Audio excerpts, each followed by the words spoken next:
Hello and welcome to the free CCNA CyberOps instructor training, brought to you by the Open University Cisco Academy Support Center and the Institute of Coding. My name's Kevin Large. I'll be your instructor for this session, and this is the last session. We're on Chapter 13, Incident Response and Handling, the final session of the free CCNA CyberOps instructor training. No more Monday online videos after this one. It'll all be down to you with your revision and your skills-based assessments. Hello Anders. How the devil are you, sir? I hope you're well. Okay, we got an interesting chapter. It's a little bit dry, this chapter, because it's all to do with incident response and handling, the various models and various things like that. So I'm afraid this is not going to be the most exciting of chapters, but it's an important chapter. So we'd better make a start.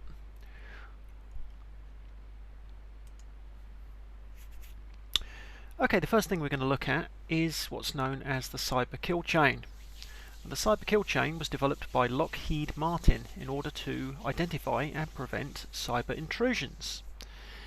As you can see in the figure, this is a 7-step process, and this helps analysts to understand the techniques, tools, procedures of the threat actors, or as it's known in the cyber kill chain, the adversaries.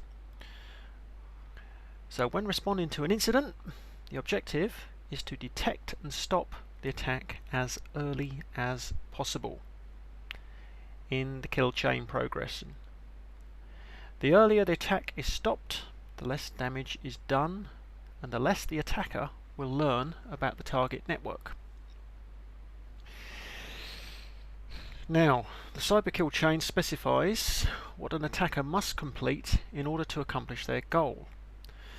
And the 7 steps are Reconnaissance, Weaponization, Delivery, Exploitation, Installation, Command and Control, and Action on Objectives. If the attacker, the threat actor, the adversary, whatever you want to call them, is stopped at any stage, then the chain of the attack is broken. Breaking the chain, this will mean that the defender successfully thwarted the threat actor's intrusion.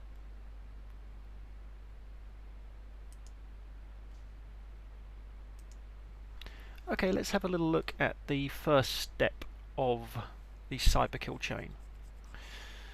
So, reconnaissance, this is where your threat actor performs research, gathers intelligence, selects targets, and this will inform the threat actor if the attack is actually worth progressing with.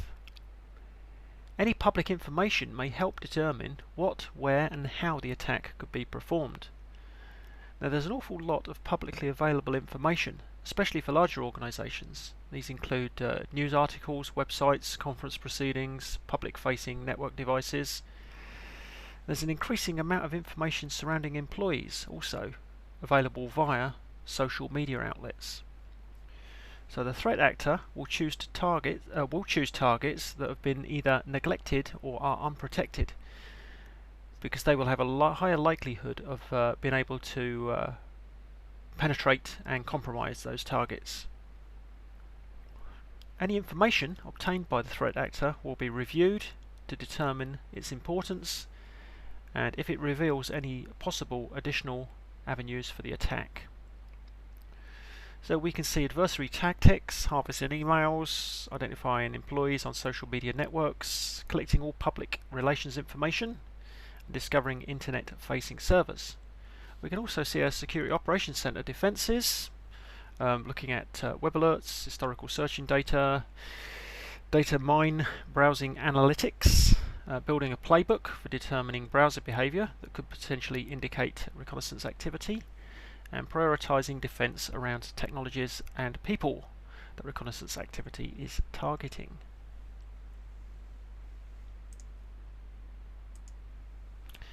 Moving on to the next step,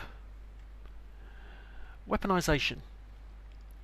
So the goal of this step is to use the information from the earlier reconnaissance phase in order to develop a weapon against a specific targeted system in the organization. To develop this weapon, the designer will use the vulnerabilities of the assets that were discovered and then build them into a tool that can be deployed. After the tool has been used, it is expected that the threat actor has achieved their goal of gaining access into the target system or network, possibly degrading the health of the target or the entire network.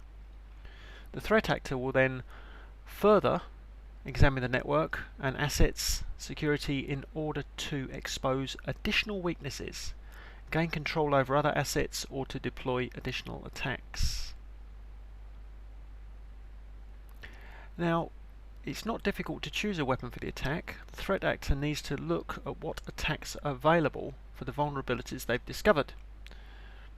There are many attacks that have already been created and tested at large. One of the big problems here is, because the attacks are so well known, they are also most likely to be known by the defenders. So it's often more effective to use zero-day attacks to avoid any detection methods.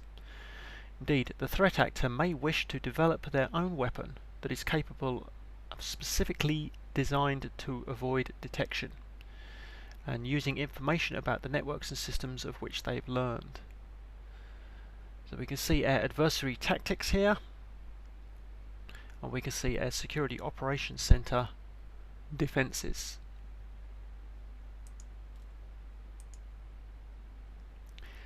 Next we move on to the delivery phase. Fairly obvious what happens here. During this step, the weapon is transmitted to the target using some form of delivery vector. Now this may be via the use of a website, maybe a removable USB media, or an email attachment. If the weapon isn't delivered, then the attack will be unsuccessful. Now the threat actor will use many different methods to increase the odds of delivering the payload, such as, for example, encrypting communications, making the code look legitimate, or obfuscating the code. Now security sensors these days are so advanced that they will detect the code as malicious unless it has been altered in order to avoid detection. Now the code may be altered to seem innocent and yet still be able to perform the necessary actions, even though it may take longer to execute. So we can see for the delivery phase, launching malware at the target, we can have a direct attack against a web server, or we can have indirect delivery via malicious emails, malware left on a USB stick, social media interactions, compromised websites. Security Operations Center defenses. We can analyze the infrastructure path used for delivery, understand the targeted servers and people, and the data available to attack. We can infer the intent of the adversary based on the targeting, and we can collect email and web logs for forensic reconstruction.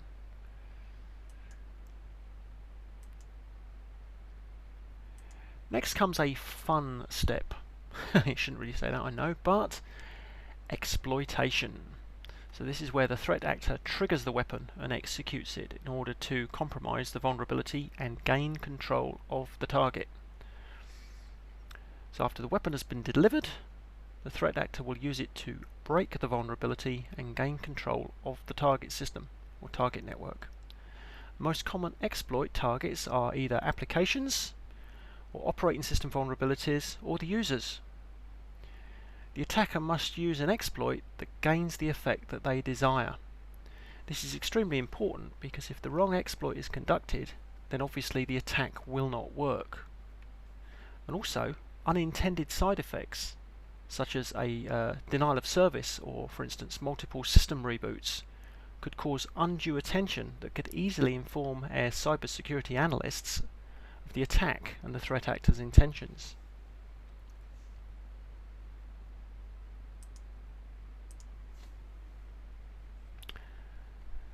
Installation. So this is the step where the threat actor establishes a back door into the system to allow for continued access to the target. In order to preserve this backdoor, it is important that the remote access does not alert cybersecurity analysts or users. The method must survive through anti-malware scans and also rebooting of the computer in order to be effective. This persistent access can also allow for automated communications. This is especially effective when multiple channels of communication are necessary, for example when commanding a botnet. One of the defences here, of course, is to make use of host-based intrusion prevention systems to alert or block uncommon installation paths.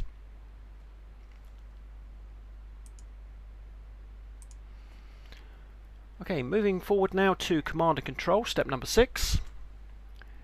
In this step, the goal is to establish a command and control, or a CNC, with the target system. The compromised hosts will usually beacon out of the network to a controller based on the internet. This is because most malware requires manual interaction in order to exfiltrate data from the network. Command and control channels are used by threat actors to issue commands to the software that they're installing on the target. A cybersecurity analyst must be able to detect the command and control communications in order to discover the compromised host. Now this may be in the form of unauthorized internet relay chat traffic or excessive traffic to suspect domains.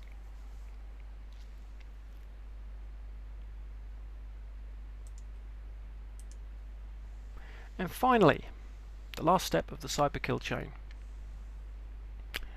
This is the action on objective step, and this describes the threat actor achieving their original objective. Now this could be data theft, performing a distributed denial of service attack, or using the compromised network to create and send spam, unsolicited email in other words. At this point, a threat actor is deeply rooted into the systems of the organization. They're hiding their moves and covering their tracks. It is extremely difficult to remove the threat actor from the network.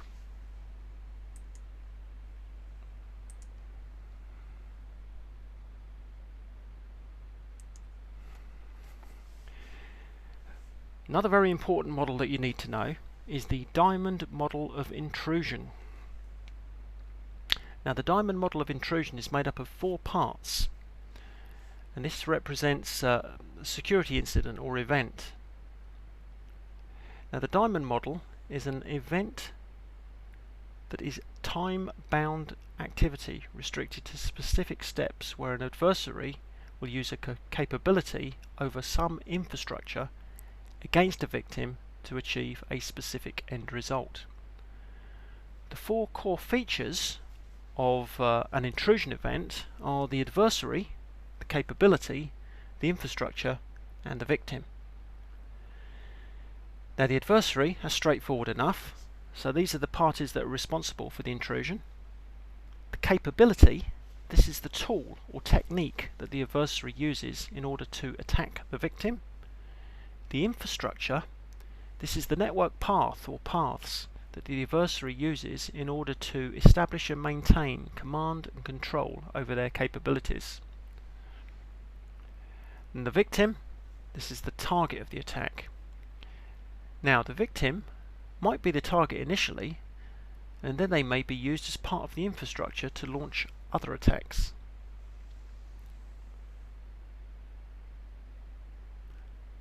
Now the adversary uses capabilities over the infrastructure in order to attack the victim, and each line in the model shows how each part reaches another part. For example, a capability such as a malware might be used over email by an adversary in order to attack the victim. Email obviously being the infrastructure in this case.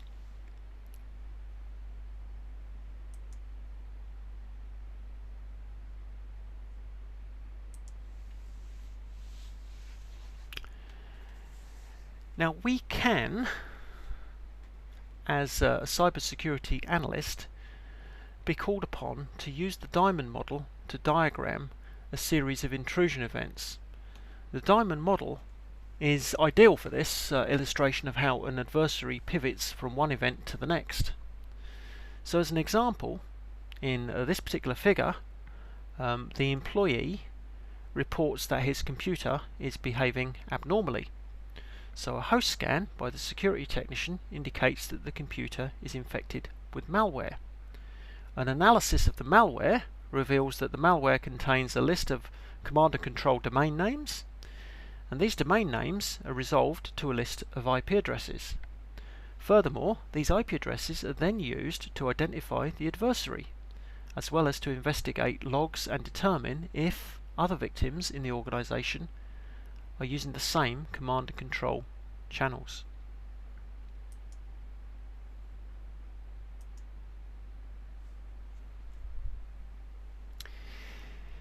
The key thing to bear in mind now is that adversaries do not operate in just a single event. Instead, the events tend to be threaded together into a chain, in which each event must successfully be completed before the next event. This thread of events can be mapped onto our cyber kill chain. So in the following example, shown in the figure on this particular slide, we can illustrate the end-to-end process of an adversary as they vertically traverse the cyber kill chain and use a compromised host to horizontally pivot to another victim and then begin another activity. So if we start with number 1 up near the Reconnaissance, the adversary conducts a web search for a victim. The victim's company, in this case Gadgets Incorporated, and receives as part of the results the domain gadgets.com. The adversary then uses the newly discovered domain gadgets.com for a search for the network administrator of gadgets.com, and then discovers by forum postings from users claiming to be the network administrator of gadgets.com the user profiles that reveal their email addresses. And dropping down to step 3, into the delivery phase, the adversary sends phishing emails with a Trojan horse attached to the network administrator of gadgets.com. Into exploitation at step 4, one of our network administrators of gadgets.com opens this malicious attachment. This executes the enclosed exploit, allowing for further code execution. At 5, the network administrator's compromised host sends a HTTP post message out to an IP address, registering it with a command and control server. The network administrator's compromised host receives in response a HTTP response. 6, it is revealed from reverse engineering that the malware has additional IP addresses configured. These act as backdoors if the first controller does not respond. So you've got a bit of redundancy built into this malware.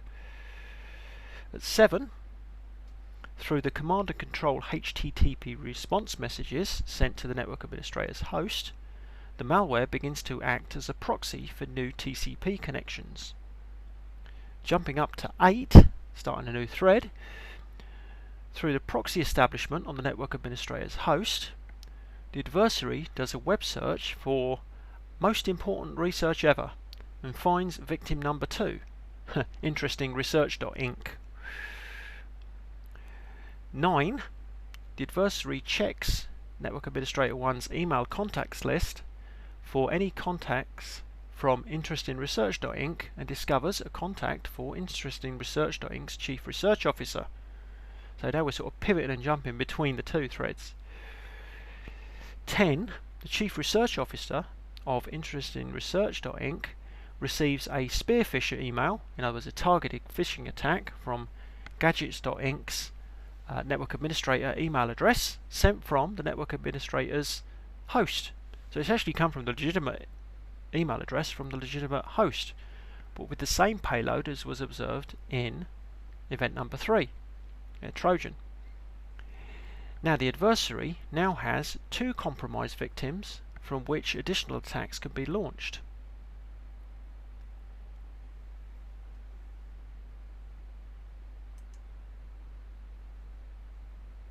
Okay.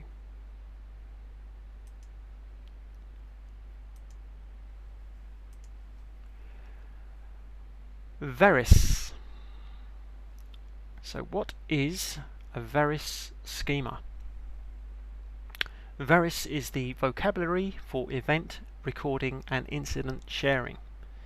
And this is a set of metrics designed to create a way to describe security incidents in a structured and repeatable fashion. VERIS was created to share quality information about security incidents to the community anonymously. The VERIS Community Database, or VCDB, is an open and free collection of publicly reported security incidents in VERIS format. You could use the unformatted raw data or the dashboard to find VERIS entries. The VCDB is a central location for the security community to learn from experience and help with the decision making before, during and after a security incident.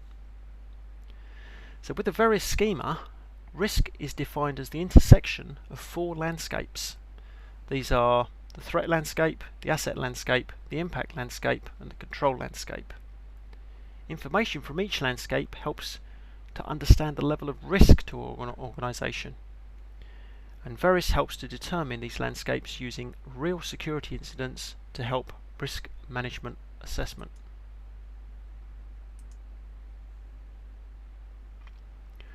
Okay, so when we create records to add to the database, we have to start with the basic facts about the incident. And we use the VERIS elements outlined by the community. The only required fields in the records are those where the attribute is present. As more is known about the attribute, then additional data can be added. Additional information can be recorded by adding VERIS labels to an existing record.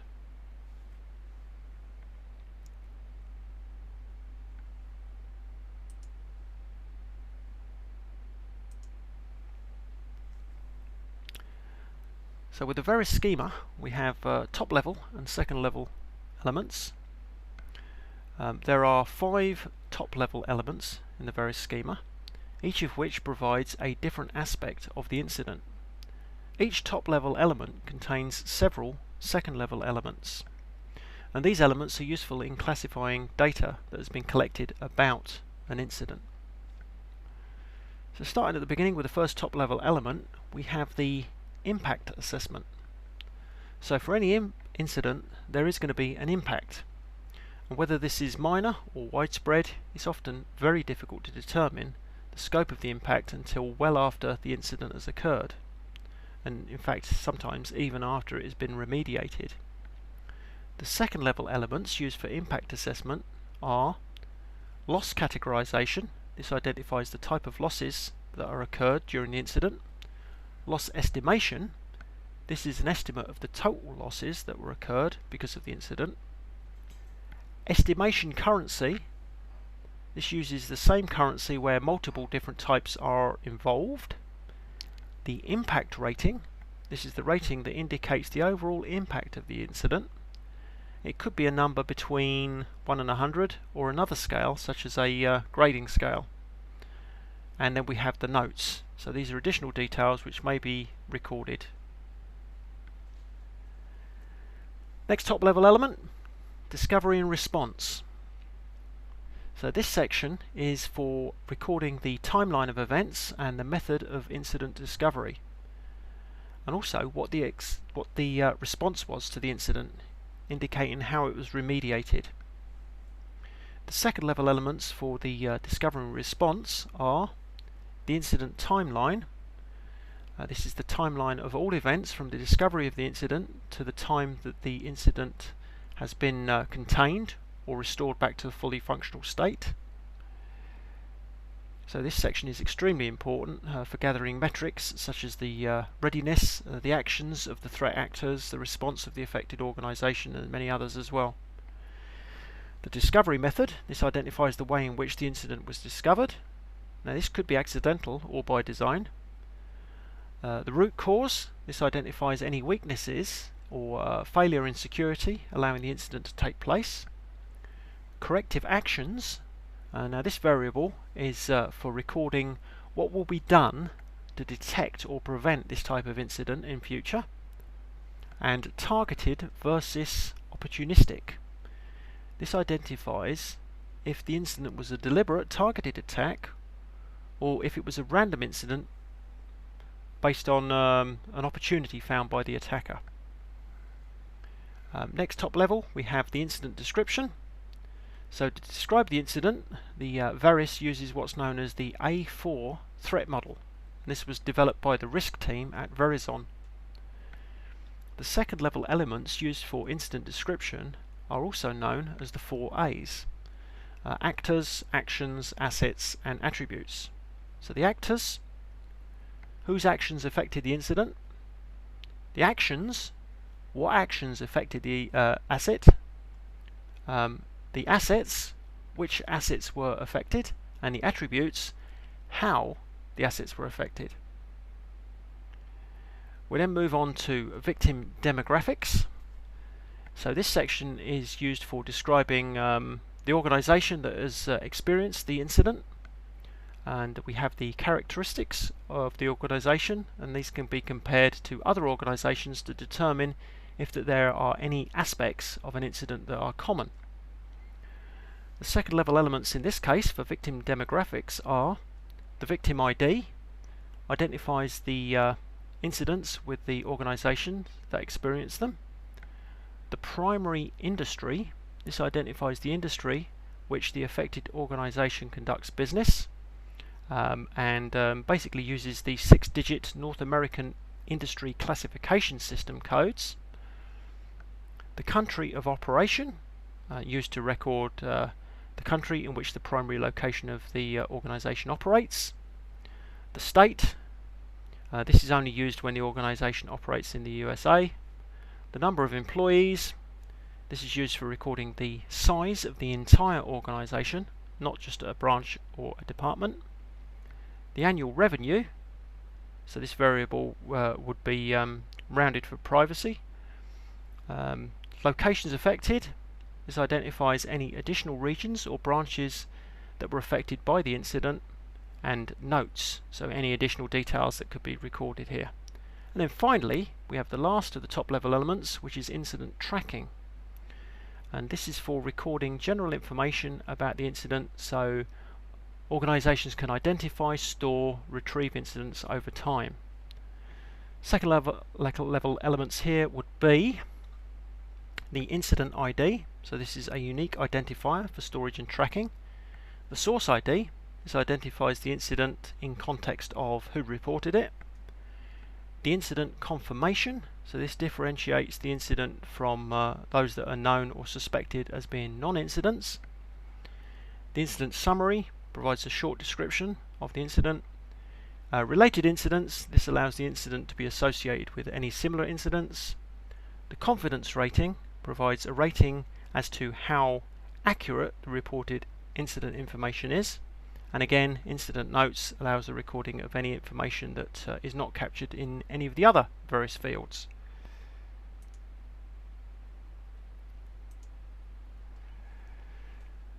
The VERIS Community Database, or the VCDB.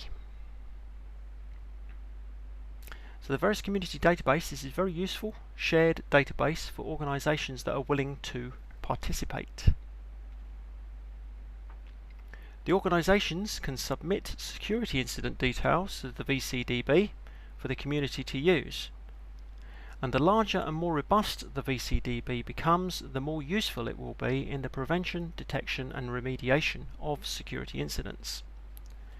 It will also become a very useful tool for risk management, saving organizations data, time, effort and money.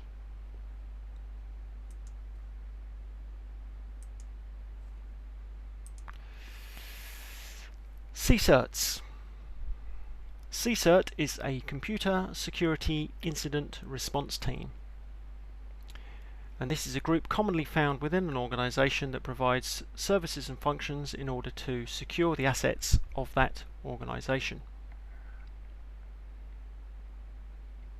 Generally, computer security incident is any malicious or suspicious act which violates a security policy or any event that threatens the security, confidentiality, integrity or availability of an organization's assets, information systems, or data networks. Typical security incidents could be related to malicious code, denial of service, unauthorized entry, data theft, malicious scans or probes, security breaches, or violations of security policy items.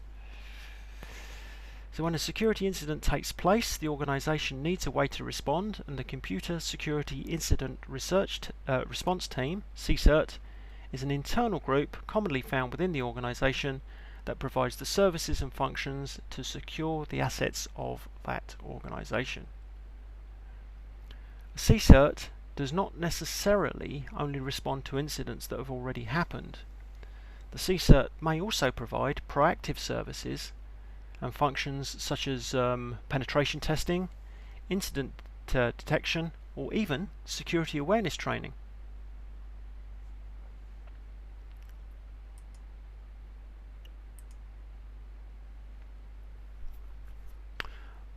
Okay, now you can be pretty certain that you'll get some questions related to this in the end of chapter test.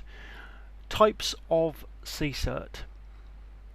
So in larger organizations, the CSIRTs will focus on investigating computer security incidents. Information security teams, so InfoSec teams, will focus on implementing security policies and monitoring of security incidents. However, many times in smaller organizations, the CSIRTs will handle the tasks of the InfoSec teams. Every organization is different, of course, and the goals of the CSIRT must be in alignment with the goals of the organization. So there are many different types of CSIRTs and related organizations. If we start with the internal CSIRT, this provides incident handling for organizations in which they reside. So any organization such as a hospital, a bank, a university, or a construction company can have an internal CSIRT. A national CSIRT, this provides incident handling for an entire country. Coordination centers, these would coordinate incident handling across multiple CSIRTs. Typical example of this in the US would be the US CERT. The US CERT responds to major incidents, analyzes threats, and exchanges information with other cybersecurity experts and partners around the world. Analysis centers. The analysis centers use data from many sources to determine incident activity trends. These trends help to predict future incidents and provide early warning about how to prevent and mitigate damage as quickly as possible. So the VERIS community is an example of an analysis center. We also have vendor teams. Vendor teams provide remediation for vulnerabilities in an organization's software or hardware, and these teams often handle customer reports concerning security vulnerabilities. So this team may also act as an internal CSIRT for an organization. A typical example being Cisco's Product Security Incident Response Team, PSIRT. Managed Security Service Providers, an MSSP. They provide incident handling to other organizations on a fee-based service. So Cisco, Symantec, Verizon, IBM are all examples of managed security service providers. Now, CERT, CERT in this case, is the Computer Emergency Response Team. And these are similar to CSIRTs, but they're not exactly the same. CERT is actually a trademarked acronym owned by the Carnegie Mellon University. Now, a CSIRT is an organization responsible for receiving, reviewing, and responding to security incidents, whilst a CERT provides security awareness, best practice, and security vulnerability information to populations. So CERTs do not directly respond to security incidents.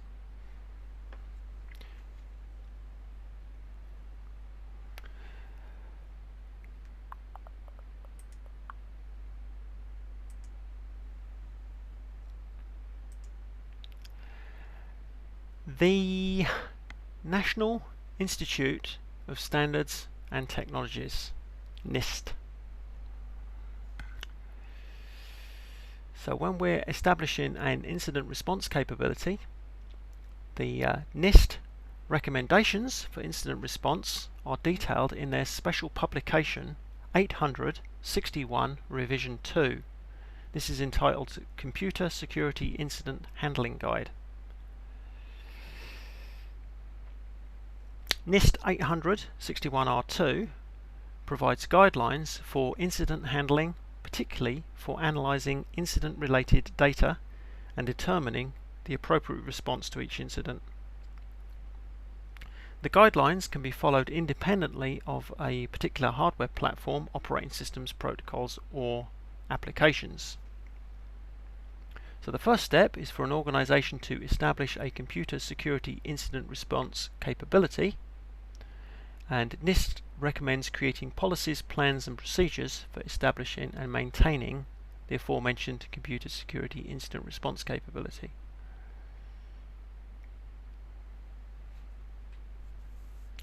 Policy. An incident response policy details how incidents should be handled based on the organisation's mission, size and function. The policy should be reviewed regularly to adjust it to meet the goals of the roadmap that has been laid out.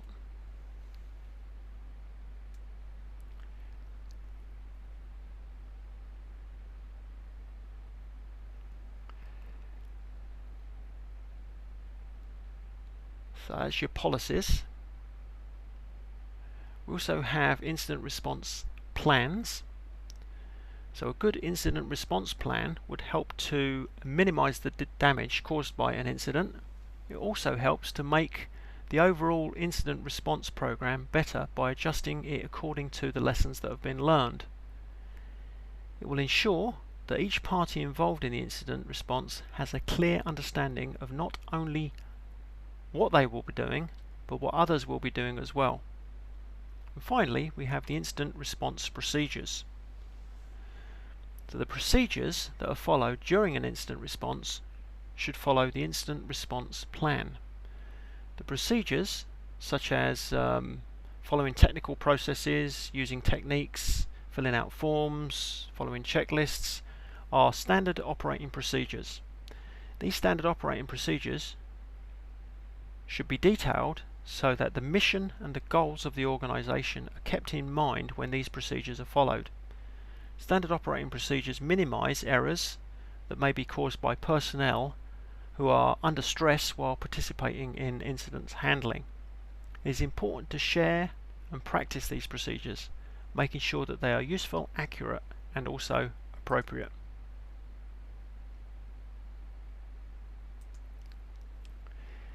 Looking at incident response stakeholders. So other groups and individuals within the organisation may also be involved with incident handling, and it's important to ensure that they will cooperate before the incident is underway.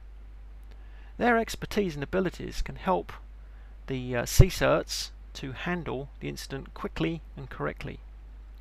So some of the stakeholders that may be involved in handling a security incident would be, not surprisingly, the management. So the managers create the policies that everyone must follow. They also design the budget and are in charge of the staffing for all departments. So management must coordinate the incident response with other stakeholders and minimize the damage of the incident. Information assurance. So this group may need to be called in to change things such as firewall rules during some stages of incident management, such as the containment or recovery. IT support. This is the group that works with the technologies in the organisation and understands it the most. Because IT support has a deeper understanding, it is most likely that they will perform any corrective actions to minimise the effectiveness of the attack and to preserve any evidence properly. The legal department. It's always best practice to have the legal department review the incident policies, plans and procedures to make sure that they do not violate any local or federal guidelines. Also, if any incident has legal implications, a legal expert will need to be involved. This might include prosecution, evidence collection or lawsuits. Public affairs and media relations. There are many times when the media and the public might need to be informed of an incident, such as when their personal information has been compromised during the incident. HR, Human Resources. The Human Resources Department might need to perform disciplinary measures if an incident was caused by an employee. We've got the business continuity planning. So security incidents may alter an organization's business continuity. If it's important that those changes in the business continuity planning are aware of the security incidents and the impact that they have had on an organization as a whole. And this will allow them to make any changes to any risk and plan assessments. And finally, physical security and facilities management. So when a security incident happens because of a physical attack, such as tailgating or shoulder surfing, these teams might need to be informed and involved. It is also their responsibility to secure the facilities that contain evidence for an investigation.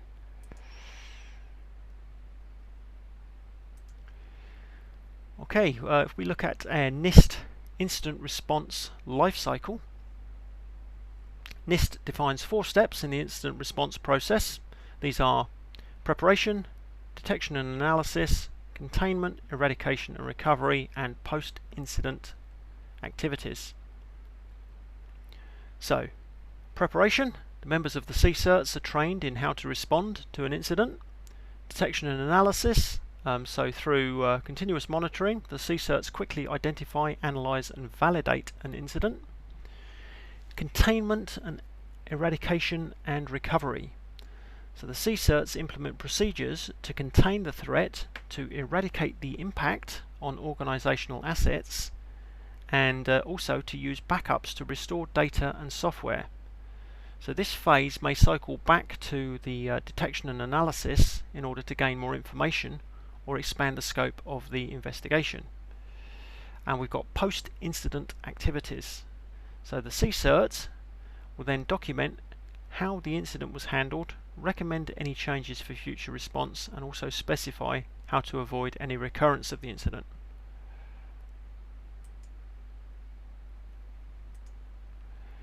If we look a little bit deeper at the preparation phase, the preparation phase is when the CSIRT is created and trained. So this phase is also when the tools and assets that will be needed by the team to investigate the incident are acquired and deployed. So the following list of examples of actions also need to take place during the preparation phase. Organizational procedures are created to address communication between people on the response team. This includes things such as contact information for stakeholders, other CSIRTs and law enforcement, as well as issue tracking, systems, smartphones, encryption and software. Facilities to host the response team and Security Operations Center need to be created. Necessary hardware and software for the incident analysis and mitigation need to be acquired.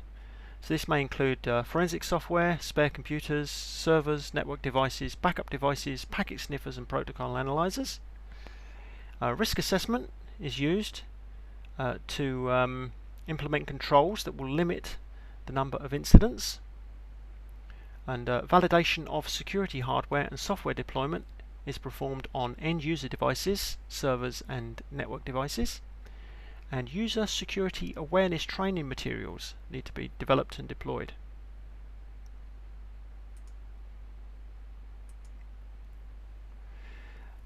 Detection and analysis.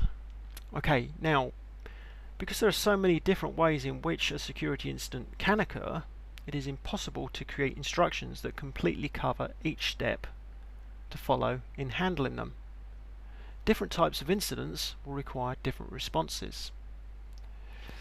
So, attack vectors.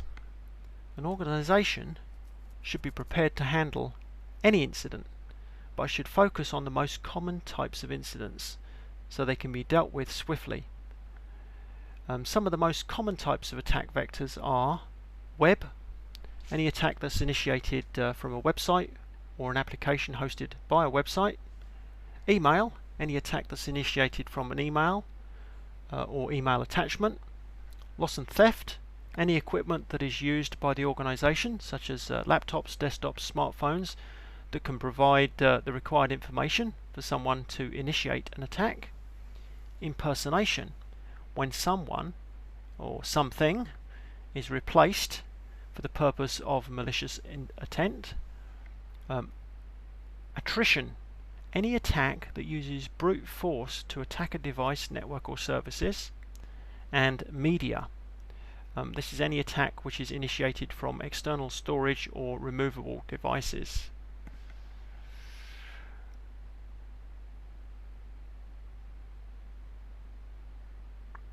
Incident analysis is difficult because not all of the indicators are accurate. In a perfect world, each indicator would be analysed to find out if it was accurate. However, this is nearly impossible due to the number and variety of logged and reported incidents. The use of complex algorithms and machine learning often helps determine the validity of security incidents. However, this is more prevalent in large organisations that have thousands or even millions of incidents daily. So one method that can be used is network and system profiling. So profiling is the measure of the characteristics of an expected activity in a network device or system so that any changes can be more easily identified.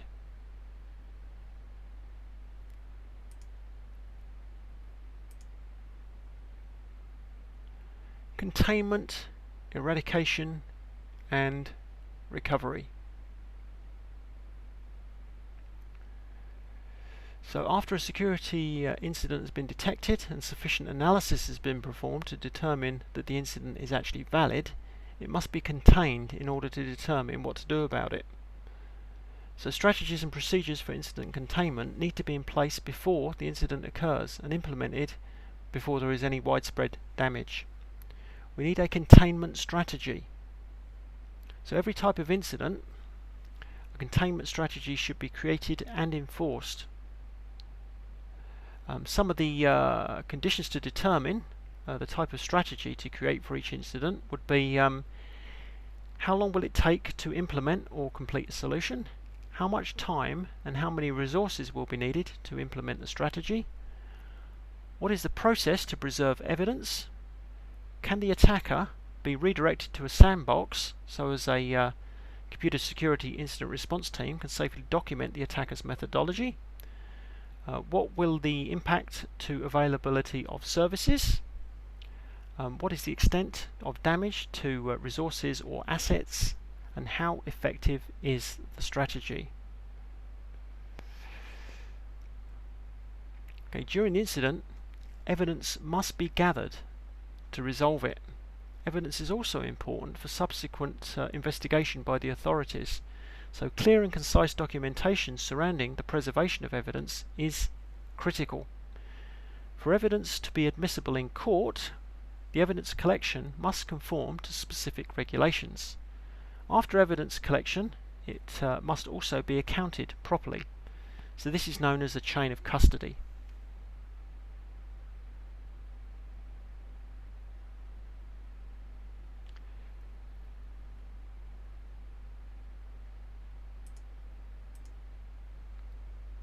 We also have what's known as the post-incident activity.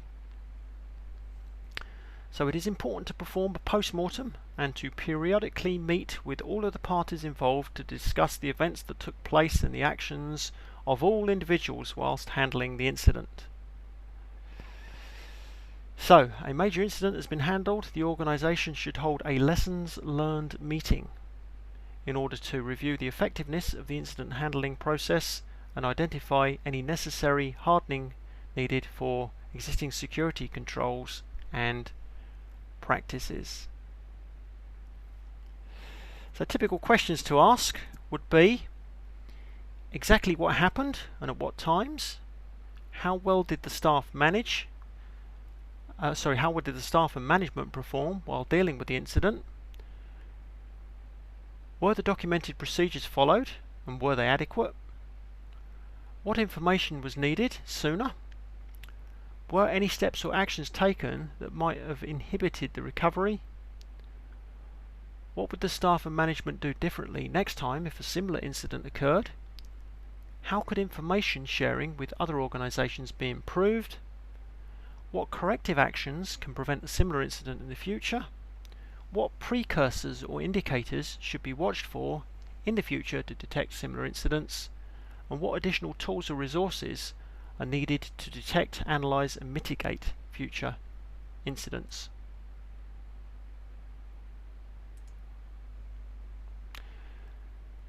Now, incident data collection and retention. So in our lessons learned meeting, the collected data can be used to determine the cost of an incident for budgeting reasons, to determine the effectiveness of the computer systems incident research team, to identify any possible security weaknesses in the system.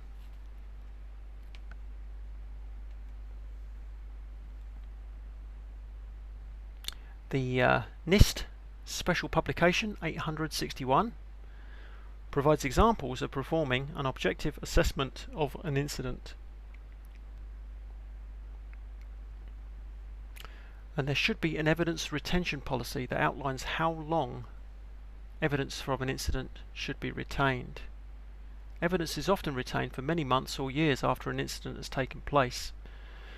The reasons affecting evidence retention include prosecution, type of data, and also cost of storage. So for instance, prosecution. So when an attacker will be prosecuted because of a security incident, then the evidence should be retained until after all legal action has been completed. This may be several months or years. In legal action, no evidence should be overlooked or considered insignificant. An organisation's policy may state that any evidence surrounding an incident that has been involved in legal action must never be destroyed or deleted. Data type. An organisation may specify that specific types of data should be kept for a specific period of time. So items such as email or text may only need to be kept for 90 days, whereas more important data, such as that used in incident response that has not had any legal action, may be kept for 3 years or more. And cost, so there is a lot of hardware and storage media that needs to be stored for a long time. This can become costly. And also remember that technology changes. Functional devices can become outdated hardware, and storage media must also be stored as well.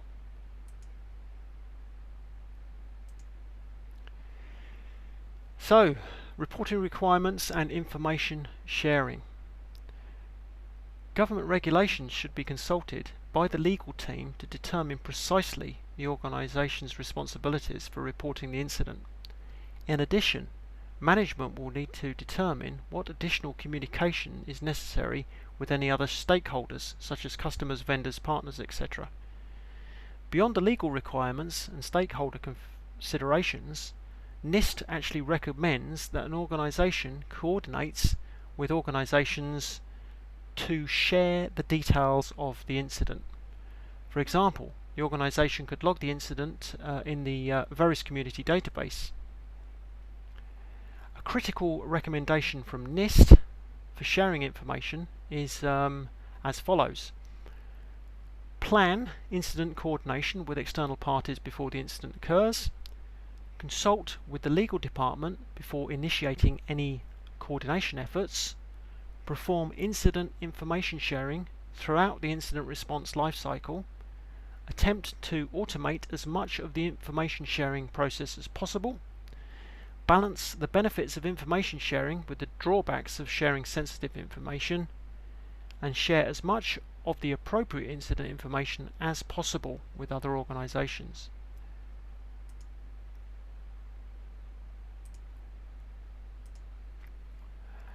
And wow, we're here. We've met the end of the last chapter of the CCNA CyberOps.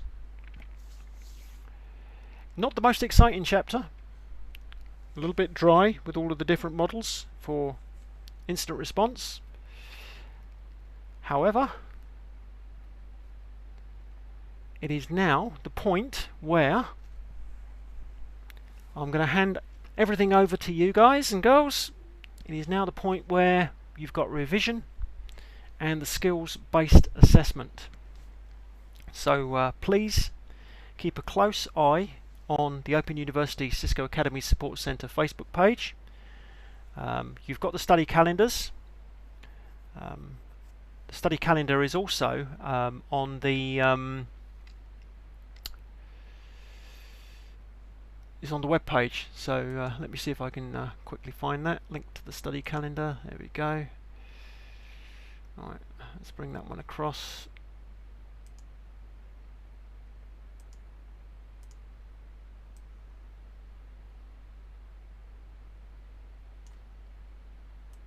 Okay, this is the big study calendar with all of the courses on it, but nevertheless, we can see that Chapter 13,